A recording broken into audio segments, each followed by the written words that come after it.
And welcome. My name is Jake Rayson. I'm a wildlife food forest garden designer, and today I'm back at Undergrove, which is a small, relatively small rear garden with some lawn and some beds at the back, sloping beds with some mature oak trees. And I'm very excited because I've just finished the initial kind of draft planting plan, and I just wanted to go through my method for designing, and I'm sure this is very different for different people, but it might just kind of give you some ideas and some inspiration about how to tackle it. So this is the site, and so you can visualize it when I'm looking at showing you the CAD, the 2D plan. Not everybody kind of gets the idea of a 2D plan. Is that it does take some getting used to, like viewing it from the top and then turning that into 3D. So one of my jobs today is to sketch out from these photographs, is to actually sketch out some of the planting and to look at some of the planting decisions and positions. And my really big, I could do that. One of my really big kind of things to say is start off with what you want, and I'll come on to the CAD, the actual design itself in a second, but start off with the plants that you like. I think that's always a really good thing to do. So here is the spreadsheet that I've been working from, and it looks quite complicated, but it's kind of easy really. There's the name of the common name of the plant on the left with a link to Plants for a Future. Then there's a botanical name with a link to either the Plant Atlas or RHS or Wikipedia, and then it's the form that it takes and the bed that it's in as well, and what it's doing, what family it's in, and then the hosts and whether it's native or not, and the sizes, and then it's like ordering information at the end. But it's all this kind of very compacted information. But you just start off really simply by, in the simplest form, write a list of the plants that you like and see if they're the right size for that part of the garden, or the right conditions in that part of the garden that you want to put them. So let's go over to the CAD that I'm using, and again, this CAD, it can be a paper plan. It doesn't have to be. I do this for a living, so I use CAD. So this is why I'm using CAD. But you can use paper, and you can do it actually in person on site. It's good to make notes, and it's good to actually kind of mark things down and think about things. This is the way that I do it because I'm quite used to technical computery things, so it's not an issue for me. But your mileage obviously may vary if you're getting a design for your garden. So let me just kind of show. Let me see if I can do this. I think it's going to be a bit slow because I am streaming and using CAD at the same time. So what I want to do first of all is to turn off all the plants. And what is kind of interesting here is I've kind of had various different ways of organising the plants, and the simplest really is trees, shrubs and perennials, as in herbaceous perennials plants, generally plants that kind of die down. So you have woody shrubs as opposed to kind of herbaceous, more kind of herbaceous plants, which includes flowers as well. So those are the three things, and I'll explain why that's kind of useful now. Let me see if I can drag it across. So you can see here there's two seating areas, one in each corner. I'll just flip back over so you can see the actual So top left hand corner there's a seat, top right hand corner there's a seat. There's a den down here on behind the shed, a little a child's den, which would be brilliant. And there's a slightly curved path with steps on, which goes up from the steps here and goes up left and goes up right. And then there are three access paths, but there's an access path at the back and an access path down here by the wall. So it's kind of small space. So a lot of the plants that I'm looking at, I've trying to get hold of compact varieties, compact cultivars. So that's with yarrow, oregano, thyme, lavender, rosemary. There are compact, and what's amazing is that there are compact varieties of all these different plants. So if you've got a smaller space, then go for the smaller cultivar.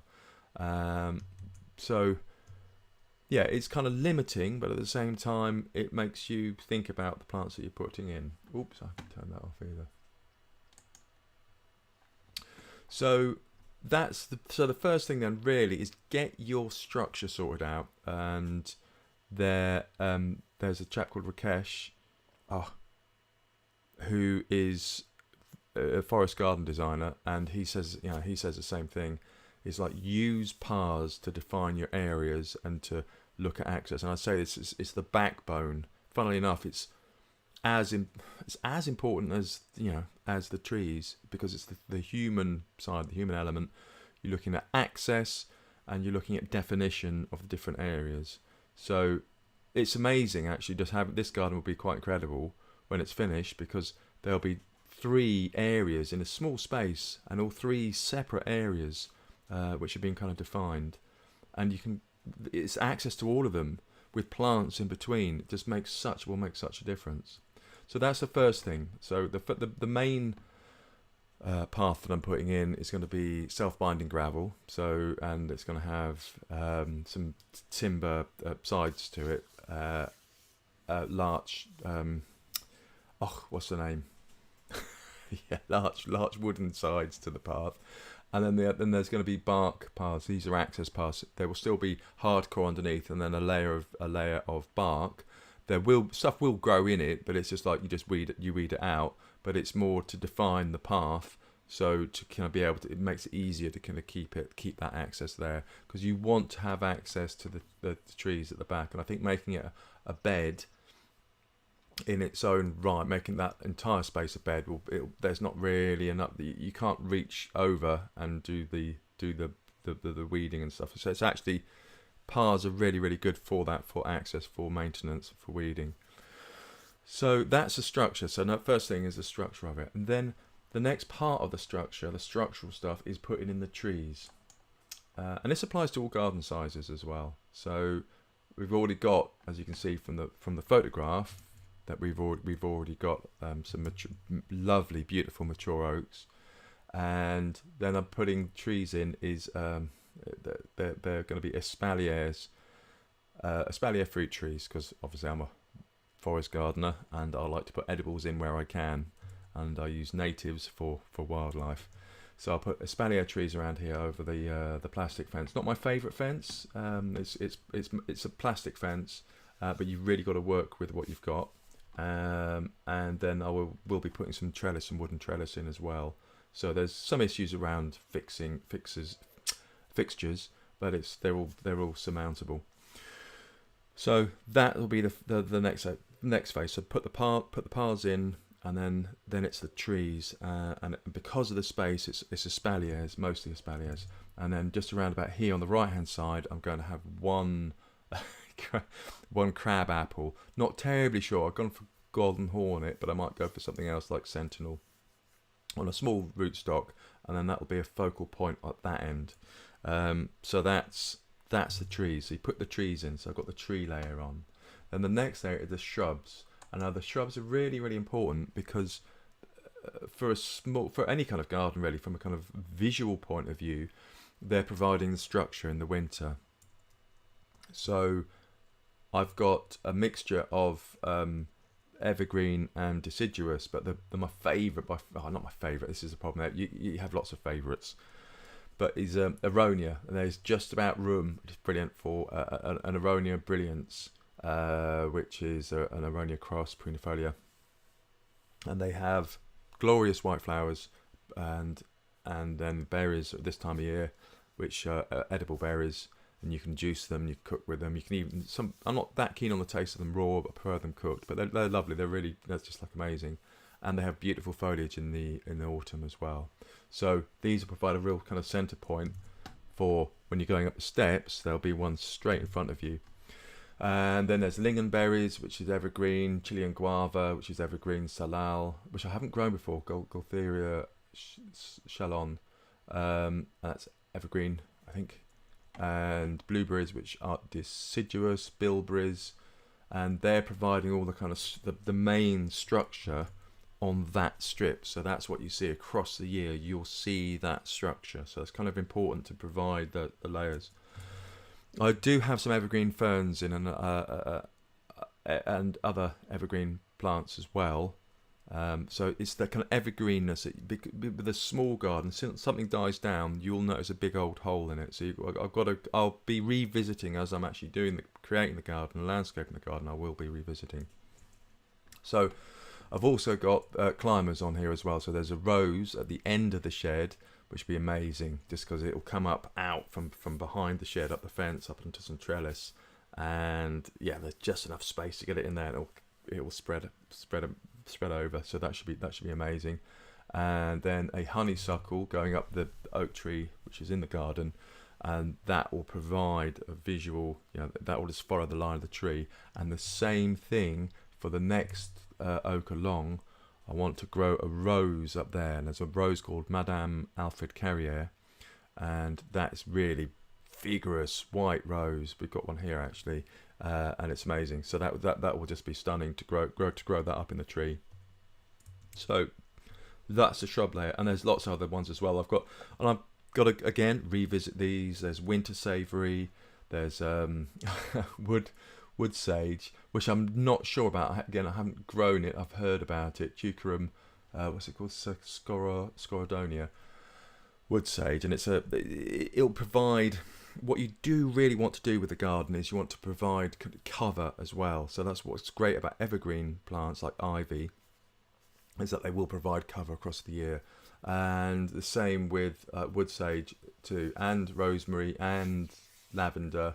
And there's wormwood in there, and bog myrtle. Bog myrtles, I love them actually. They're really they're a great spice plant, great herb plant, but they're native, and they will grow in kind of damp conditions.